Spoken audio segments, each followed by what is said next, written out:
Fala aí, galera do YouTube, agora vocês descobriram o segredo, né?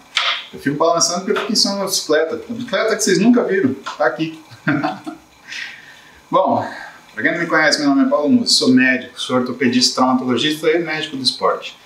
Licenciado em tudo. E eu tenho esse canal do YouTube para conversar com vocês e falar com vocês sobre as dúvidas que vocês têm, coisas que são modismos, coisas que não são modismos, coisas que parecem que a gente já sabe de tudo, mas na verdade ainda tem surpresa, coisa que a gente acha que não sabe nada, mas na realidade a gente tem uma boa noção de como funciona. E principalmente, coisas do dia a dia, coisas que você poderia fazer para melhorar e que você não está sabendo e, portanto, você não faz. Simples assim, coisas simples que você pode fazer para melhorar tua vida, teu físico, tua disposição, tua performance, tua força, teu endurance, coisas do gênero. Se você chegou até aqui, ajuda a suportar o canal, clique no inscrever-se, liga as notificações e deixe aí o seu comentário se você não gostar de alguma coisa. Assim é mais fácil, né? Em vez de você clicar não gostei, porque eu não vou saber do que você não gostou, deixa o comentário, eu leio todos. Não consigo responder todos, pessoal, principalmente aqueles que são perguntas pessoais, né? Por motivos, né, de não expor a pessoa ainda que ela esteja se expondo. Mas leio todos os comentários e falo com vocês. As lives acontecem normalmente entre 8 e 9 da manhã, que é o horário que eu faço meu pós-treino. E elas são publicadas no YouTube no final da tarde, no final do dia, para vocês poderem ter acesso ao conteúdo editado e separado bonitinho, tá? Então, sem mais delongas, vamos achar aqui o que é a pergunta do pessoal hoje. Vamos ver o que tem de dúvida dessa galera. Tem duas perguntas que são semelhantes aqui, elas tratam do mesmo assunto. Então, o Farani ele pergunta sobre inibidores de fosfodiesterase, né? E logo embaixo, o Felipe Rabelo pergunta sobre vasodilatador. São coisas correlatas. O que vocês acham hoje de a gente falar de vasodilatador, então? Vamos? Vamos falar de vasodilatação? A gente fala de arginina, fala de cilostazol, que o Farani quer saber, tem a pentoxifilina, e fala de sildenafil, tadalafil, né? Vamos trabalhar isso. Isso é um assunto legal de sábado. Eu vou ver se eu consigo encaixar alguma história para vocês, para deixar o conteúdo mais divertido. Então, vamos lá. Desligando os comentários, vocês prestarem atenção no que a gente está conversando, senão fica aquela palhaçada. E aí a galera fica, não está sem áudio. Tá bom, nasci ontem. Vai.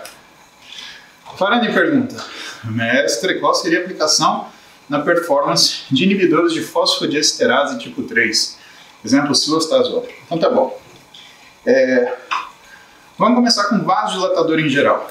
Tá? Por que vasodilatador em geral? Porque existe uma série de aplicações para vasodilatadores. Né?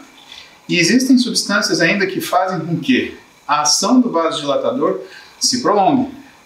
Existem vasodilatadores que são de ação curta, existem vasodilatadores que são de ação longa, existem vasodilatadores que são utilizados na performance esportiva há muitos anos. Inclusive começaram a ser usados não com o propósito de fazer vasodilatação, mas com outros propósitos, como por exemplo, aumentar a liberação de GH. E existem os vasodilatadores que começaram a ser utilizados no exercício por conta de melhora de pressão arterial pulmonar. Então, esse papo é um papo bom, vou tentar resumir aí uns 20 minutinhos para ficar uma coisa concisa. Começando de vasodilatador, a gente começa com arginina. Pessoal, a arginina acho que foi a primeira proteína, utilizada com o propósito de fazer vasodilatação, que na verdade não foi bem esse propósito. A gente tinha compostos de arginina que eram utilizados para a gente aumentar a nossa produção de GH endógena. Só que a dose de arginina que você precisa para isso é razoavelmente alta. A gente está falando 3 gramas, 4 gramas. E eu vou confessar para vocês, a arginina é uma coisa que eu gosto muito. Há anos eu uso arginina. E a arginina, ela tem diversas formas de se apresentar. Tem a arginina, né? Os isômeros de arginina, LD. Você tem arginina alfa-cetoglutarato, a famosa arginina AKG, que apareceu aí na década de 90.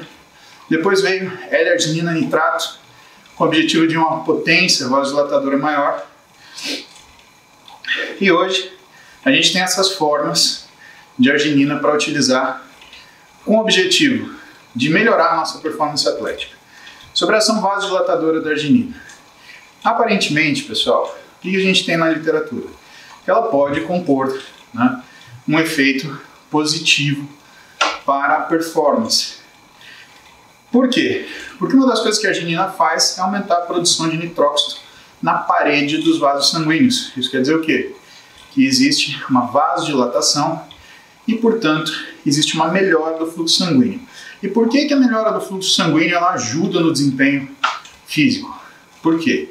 Dessa forma, você tem uma maior entrega de oxigênio e de nutrientes para o teu músculo funcionar. Simples assim? Complicado assim? O que é interessante?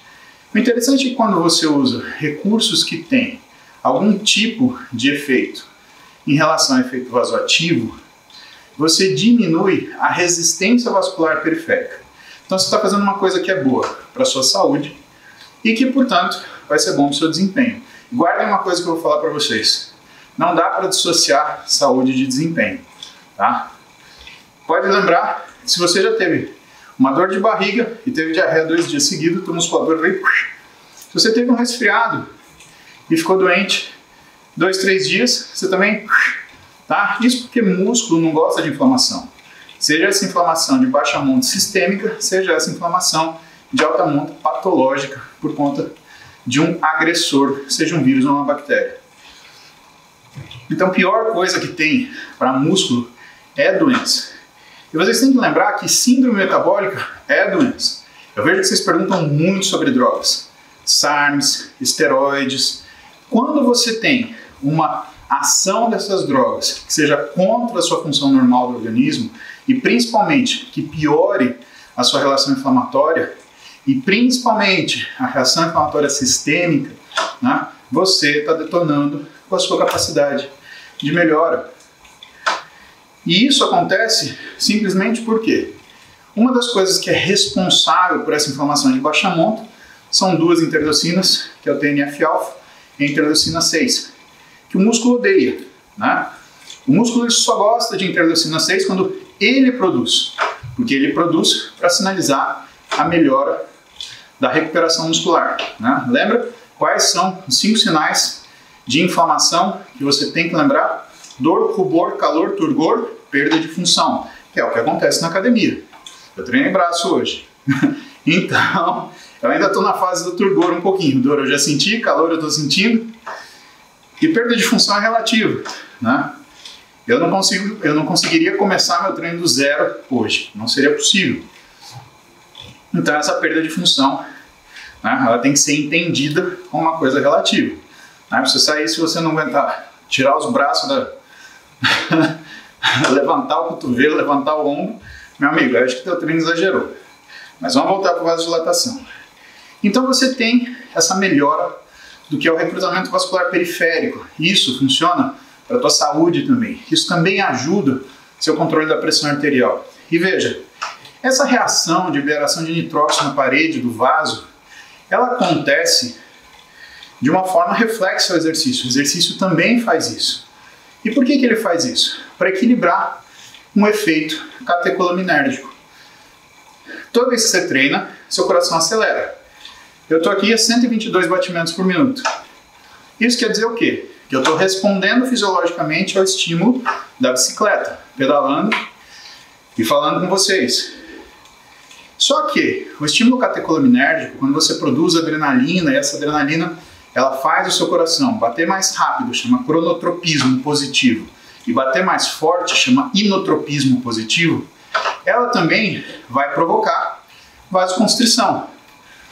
E aí, o que o teu organismo faz? Ele compensa essa vasoconstrição fazendo liberação de nitróxido na parede, principalmente arterial, para que você tenha uma melhora dessa vascularização periférica e atinja esse equilíbrio.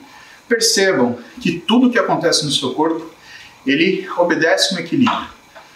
Se você tem uma ação que regula para cima uma função, na mesma ação você tem uma que regula para baixo. Para quê? Para sempre você ficar equilibrado, tá? Ah, eu tenho muito hormônio, você vai ter pouco receptor. Ah, caiu o hormônio, seu receptor vai subir. Feedback positivo, feedback negativo. E aí falta falar de uma coisa que é um outro mecanismo de resposta do corpo que chama feed forward. O feed forward, na fisiologia, ele é uma resposta que nem sempre é uma resposta positiva, mas é uma resposta contra uma situação agressora. Vou dar um exemplo para você. Vamos supor que você está andando na rua e você observa um acidente de carro. E vamos supor que, infelizmente, o sujeito, uma das pessoas envolvidas nesse acidente, ela tem uma laceração grande, ela tem um corte grande. E ela começa a sangrar muito. Se você for avaliar essa pessoa, você vai ver que ela começa a sangrar cada vez mais rápido. E se você colocar a sua mão para medir o pulso dela e for esperar que o pulso está fraco, não, você vai ver o contrário. Você vai ver um pulso bem rápido. O que é isso? A perda de sangue faz com que baixe a pressão sanguínea. Como que o coração responde? Ele aumenta a frequência para poder manter o débito. Lembra equilíbrio? E nessa de querer manter o débito, a pessoa é sanguínea e morre. Por isso, né? Espero que nunca aconteça com vocês. Mas se acontecer, de você observar uma pessoa numa situação assim, pegue alguma coisa perto para você também não se expor a risco. Primeiro o socorrista se cuida e faça pressão na ferida. Só de você fazer a pressão na ferida e parar aquele sangramento por pressão, você já está ajudando a salvar a vida dessa pessoa. Não precisa fazer mais nada. Por quê? Porque você vai interromper esse mecanismo e aí, além de parar a hemorragia, você vai diminuir essa resposta, inclusive dando tempo.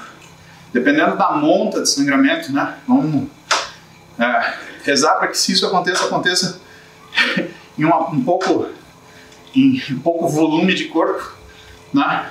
Dê tempo para você fazer a pessoa fazer uma mini coagulação ali e conseguir conter isso daí, só com a capacidade coagulatória dela. Pois bem, isso é o feed forward, né? Quando você tem uma piora do estado porque existe uma leitura incorreta da situação vigente. Vamos voltar de novo para o vasodilatador. Então a arginina é usada assim, né? E o que a arginina faz? Ela potencializa essa liberação de nitróxido na parede do vaso, né? Mas ela também funciona como sinalizador na sua hipófise para melhorar a produção de GH. O GH é produzido na sua hipófise anterior e ele responde a esses pulsos de arginina, né, de uma forma positiva. Você consome arginina, você tem aumento dos pulsos de GH. Então ela está inserida na suplementação esportiva de uma forma muito íntima com a sua velocidade de recuperação. Depois a gente começa a entrar nas substâncias subsidiárias. Então você tem substâncias que, por exemplo, aumentam o tempo de ação da arginina. Porque quando você toma uma arginina, por exemplo, eu tomei 3, 4 gramas. Por mais que tenha sido 3 ou 4 gramas, o que acontece é que ela tem um tempo de ação, farmacodinâmica. E essa farmacodinâmica é limitada para 1 hora, 2 horas de ação. E existem outras proteínas, outros aminoácidos que fazem com que isso seja ampliado. Por exemplo, norvalina. A norvalina ela tende a aumentar essa resposta por até 6 horas. E aí o que você ganha? Você ganha um pré-treino inteligente. Por quê? Ele age tanto na sua capacidade de realizar trabalho, quanto na sua capacidade de se recuperar dele. Por quê? Porque você tem uma resistência vascular periférica diminuída no seu pós-treino, você tem o quê? Melhora da oxigenação e nutrição desse músculo. Aí só falta se acertar na dieta. Aí então, a gente entra nas drogas. O Farani ele fala do cilostazol. O cilostazol é uma medicação que a gente usa para insuficiência venosa periférica. Então, ele melhora um pouquinho a vasodilatação para você ter esse efeito. Existem outras medicações que são utilizadas para insuficiência venosa periférica, por exemplo, pentoxifilina, né? Mas são medicações de segunda ordem, né? São medicações que você não vai basear o seu tratamento inteiramente nelas, né? Porque elas têm uma eficácia limitada. Depois, você tem os outros inibidores de fosfodiesterase. Aí a gente está falando vardenafil, sildenafil, tadalafil, né? Que é importante a gente lembrar que foram drogas que foram pesquisadas para insuficiência cardíaca. Sabe onde você vai achar a gente usando sildenafil? Numa enfermaria de cardiologia ou de cirurgia cardíaca. Você vai ver um paciente que sofreu um transplante, passou por um transplante de coração, ele está lá usando o sildenafil a cada 4 horas, a cada 6 horas. Por quê? Porque estes inibidores de fosfodiesterase, eles têm uma característica de diminuir a pressão da artéria pulmonar. O pessoal do treino já sacou isso e falou, pô, se diminui a pressão da artéria pulmonar, pode ser que isso daí ele ajude no desempenho físico. Tanto que qualquer inibidor de fosfodiesterase é considerado doping. Então, se você for para uma prova e tomar um Viagra antes, não adianta você falar que você quer foder depois da prova, isso não vai colar, né? Você vai, sentar, porque é uma substância banida por conta de aumentar a sua capacidade ventilatória, a sua capacidade aeróbica, na realidade, de forma artificial. Você diminui a sua pressão da artéria pulmonar, isso melhora o retorno da pequena circulação, que é a circulação do coração para o pulmão. Isso faz você melhorar o seu débito cardíaco. Por isso que também é usado na cardiologia, né? E é uma droga que é hipopressórica, então ela vai diminuir um pouco sua pressão arterial.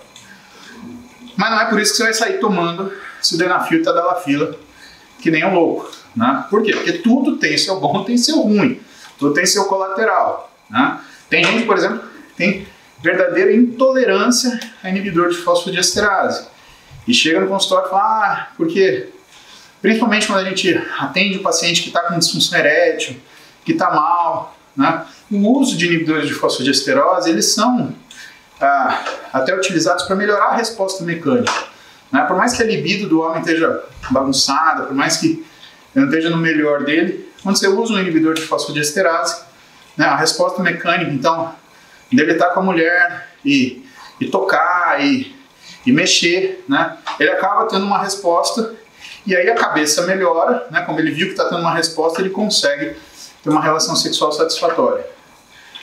Mas tem gente que tem verdadeira intolerância a essas drogas e tem principalmente dores de cabeça fortíssimas que fazem com que fique insustentável o uso delas em qualquer situação. A tadalafila, diferente do sildenafil, ela tem um tempo de ação prolongado, né? Tem descrição de até 36 horas de ação, né? Tanto que um dos tratamentos que o pessoal da urologia preconiza para disfunção erétil é o uso de tadalafila de baixa dose diariamente, para manter que é o fluxo sanguíneo das estruturas genitais. Além disso, tem um trabalho do pessoal da Universidade de São Paulo, da endócrino, que traz evidências sobre a melhora da produção de testosterona por conta do uso de inibidores de fosfodiesterase, com uma melhora de até 30%. Bem interessante esse trabalho. É uma das razões de, nem em situações de retirada de esteroide, eu achar que é uma droga de suporte interessante, principalmente se o paciente tem queixa sexual. E aí, depois que a gente consegue proceder à retirada dos esteroides, a última coisa que a gente tira é a tadalafila e fica tudo legal. Mas não se anime, porque isso é um processo que dura pelo menos de 4 a 6 meses. Dependendo do que você tomou, do quanto você tomou e por quanto tempo você tomou. Isso é o trabalho de uma série de pesquisadores, principalmente um cara chamado Hahnemann e outro Kovacs, que quem mandou isso em 2016 foi o professor Bruno, meu amigo, endocrinologista de Brasília, sensacional, e que é uma das peças-chave do tratamento da retirada de esteroide. Você fazer isso de uma forma progressiva, né? Nada muito abrupto, a gente chama de cold turkey, né? Tirar na porrada as coisas. Que é outra coisa que a medicina, a prática médica ensina, né? Tem coisa que, aliás, a maioria das coisas, você não faz uma retirada abrupta, uma retirada intempestiva. Ai. E essa, meus amigos, é a história dos vasodilatadores, desde a arginina até os inibidores de fosfodiesterase. Existem outros, tá? Mas, para simplificar e mais reto na história do Farani, a gente fica por aí. História de hoje, conto para vocês, história rápida. Primeira vez que eu li sobre inibidor de fosfodiesterase e desempenho, eu estava na faculdade ainda.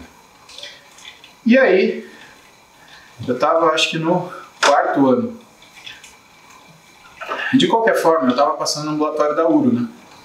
E na época, era, a explosão do Viagra. Era o que existia. Não existia Cialis, não existia nenhum outro. Era só Viagra.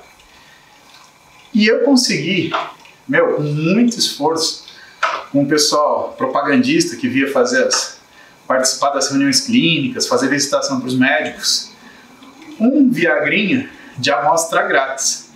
Lógico, tinha grana para comprar isso na época, mas tinha grana para comer. Pensa que eu pagava para comer, almoçar todo dia ou jantar no bandejão, R$14,20. E uma refeição no bandejão era tipo R$2,20, né, se eu fosse comer avulso. Era o que eu tinha grana para fazer. Aí, eu peguei, falei assim, vou testar. Você vê a arte do gênio, né? E fui lá, tomei um Viagra e fui pra academia. Tô fazendo meu bíceps aqui, rosca direta. E homem, né? Eu tô olhando da cintura pra cima. E nisso tinha uma pessoa no banco aqui do lado. Aí essa pessoa virou pra mim e falou assim, nossa, você gosta de treinar, hein? E eu nem me toquei. Falei, eu gosto. E continuei fazendo meu bíceps aqui, rosca 21. Quando eu fui guardar o peso, eu olhei pra baixo, falei, eita porra! Cara, não dava pra treinar. Simplesmente não dava pra treinar.